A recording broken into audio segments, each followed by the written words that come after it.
Vampire at Chessington will be back for 2026. Now, yes, it did close a little early than planned, to be honest, and it was meant to be open for Christmas. However, the malfunction which it had, they decided to do a little bit more work to it as well. So it's had quite an extensive amount of work done over the closed season, which is currently still ongoing. It was never sinking. We told you it was never sinking. It's not sinking. That said, it has been jet washed whilst it has been checked, so all the cracks and everything have been checked. It does look quite fresh there as well, but hang around because we are going into the station during close season to have a little look, and there are some sites in there I have to say I never thought I would see. First of all, here's some Gruffalo boats. This is where they're stored. This is, you know, they're everywhere. Gruffalo boats are everywhere. That will be back open for February half term, so it probably won't be too long until these go back into the ride, but of course Vampire will be joining soon. Inside down by the area, kind of the workshop area here, you'll see the final brake run. And again, there's a lot of work going on in here, but as you look across, it's weird to see all three trains in one place, sort of.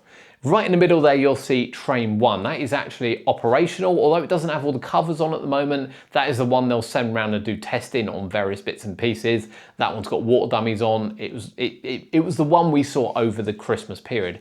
Now on the right-hand side, you'll see the frames for train 3. Now anyone who watched our first video from the workshop will know that all the workings for trains 3 are still being reworked on at the moment. So all the couplings and everything else is all being reworked on as part of the refurbishment plan. On the left-hand side is train 2, and that is actually being dismantled at the moment to come off the track for train 3 to go back on for the beginning of the season. Of course, we can get up close and have a look at it, and it's just weird having a look at, you can see all the mechanisms, you can see the restraints, you can see all the testing that's undergone. You know, at the moment it looks a bit messy, but it won't do. It's just the way that the testing works. It's fascinating to see, it really, really is. However, we'd never ever seen two things on Vampire. One of them is the maintenance shed itself, and the other one is a station with no train.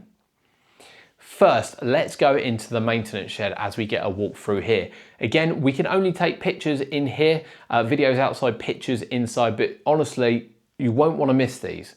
Train 2 is in there at the moment being stripped back. How weird does this look? Just frames hanging from the track above. And you will have seen as well, part of the track is taken out still in order to get the trains on and off. And it's quite a mission to do it. We were told by the engineer that they kind of have to do one bit at a time to put it up. It's, you know, it's a real mission to do. It takes a lot of manpower to do it, but they are working hard on it. But to see the train stripped down to nothing, you know, there's just a pile of seats, a pile of back covers, a pile of everything whilst it's being worked on. It's just amazing to see. These frames will come off obviously very, very soon, and then the couplings themselves at the top as part of the train then slide out and they take them for refurbishment, and that will then be replaced with train 3 for this current season, or the start of this current season, whilst they work on the other train. But these views, I mean, look at these views. Did you ever think you would see a Vampire train just hanging there as a frame? I have to say, I've never ever seen it in here before, and it was just incredible to see it. It really, really was. There's nothing else attached to these at all, apart from the wheels and the frames. I'm not entirely sure when the testing on the frames is done. I'm guessing that isn't done in situ, and they kind of just strip it down, get it ready, take the frames off, and then the frames are taken elsewhere to be done. That's my guess. But this one is train 2. Train 1 ready to go. That's the one being tested. Train 3 will go back on. Train 2 is what is coming off. From there, we got to go into the station. Now, I didn't take too many shots in the station, in fairness, but I think, again, we've done the behind the scenes tour of the Vampire. We've done the walk of the Vampire. Catch those on the channel. Again, brilliant to walk around the second drop and everything else as well. I've never seen the station without a train where you, again, can physically walk there. I get it when the train's on the track and you're waiting for it to come back, but you can't be anywhere near it. You know, no one can be anywhere near it when the ride's operational. The train that's currently in there at the moment, train 1, is stopped. So it's stopped before the station, and that is actually anchored in place. So they anchor that in place to make sure there's no movement on it or anything like that whilst they're working on it. It's anchored in place. Effectively, it's not going anywhere, which means there's nothing in the station, which is just amazing that you can kind of walk along the line, you can have a look up, you can see all the workings of the Vampire, you can see all the brakes, you can see absolutely everything, completely unrestricted view. Now, the views we've had before when the train had been in there, and of course we did the ghost hunt as well when the ride initially closed, and everyone said obviously that it was sinking, which it wasn't.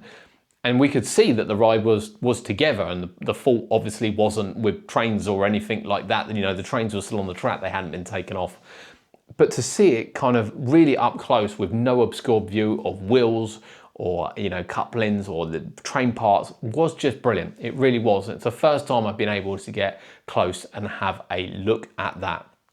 What a fascinating tour, and it's good to see that Vampire will be back for 2026. I have to say, I did sort of get the impression maybe it might not be back straight away, and we might be looking a little bit after opening, potentially, but don't quote me on that. Do not quote me on that. But Vampire is definitely coming back. A lot of work's being done on it. The refurbishment's happening on the train, which we would have seen in one of the old workshop tours. The frames are down there, ready to go. Train 2 is coming off. Train 1 is functional, ready to go. We can't wait for the Vampire to come back for 2026. But of course, Gruffalo will be open for February half term.